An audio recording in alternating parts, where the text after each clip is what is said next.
कोमल एक गरीब घर की लड़की थी। उसके घर में एक बूढ़ी माँ और एक छोटा भाई था। और एक दिन उसी के जैसे गरीब अनूप नाम के लड़के से कोमल की शादी हो जाती है। कोमल, ये लो, ये तुम्हारे लिए। ये क्या है? अरे खोल के तो देखो। और फिर कोमल उस बॉक्स में सोने की अंगूठी देखती है। अनूप, ये इतनी महंगी अंगूठी क्यों लाए आप? कोमल, ये हमारी शादी के बाद का पहला तोहफा है, मेरी तरफ से।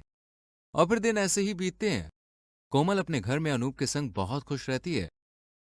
दूसरी तरफ उसका भाई राहुल, वो भी अपनी कड़ी मेहनत से एक बड़ी कंपनी में नौकरी करने लगता है। राहुल कोमल को फोन पर कहता है, दीदी, मेरी एक बहुत बड़ी कंपनी में नौकरी लग गई है। अरे वाह, ये तो बहुत अच्छी बात है राहुल। और फिर राहुल मेहनत करके अमीर बन जाता है।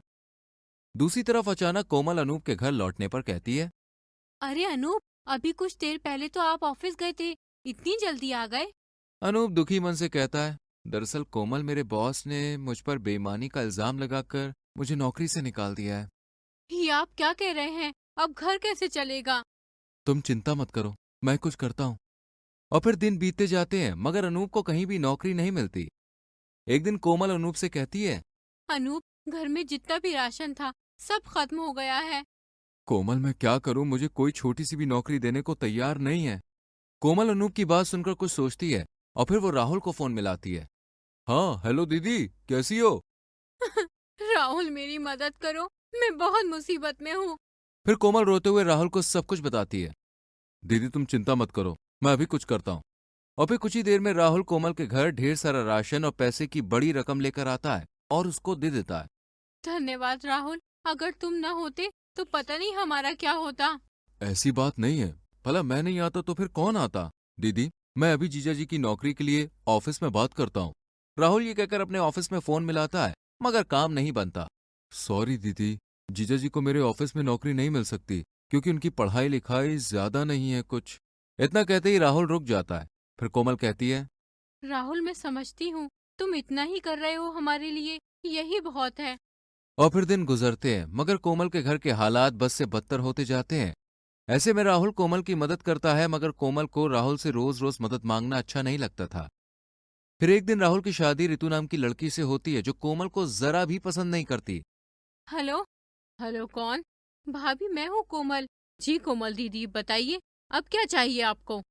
रितु के ऐसे कहने पर कोमल थोड़ा शर्मिंदगी महसूस करती है।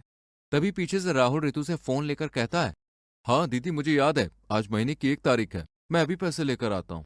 राहुल ये कहकर फोन बंद कर देता है।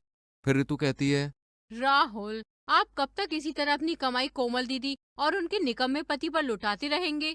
ऋतु, कोमल दीदी मेरी बड़ी बहन है, तुम चुप रहो। और फिर ऐसे करते करते ऋतु राहुल को पैसे ना देने के लिए हमेशा उसे भड़काती है। फिर एक दिन की बात है।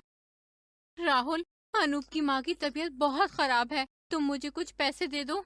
बस दीदी, अब और नहीं होगा मुझसे। भला मैंने आपके परिवार का ठेका थोड़ी ना उठा रखा है, कल मेरे भी बच्चे होंगे, अब मुझे भी अपने परिवार को देखना है।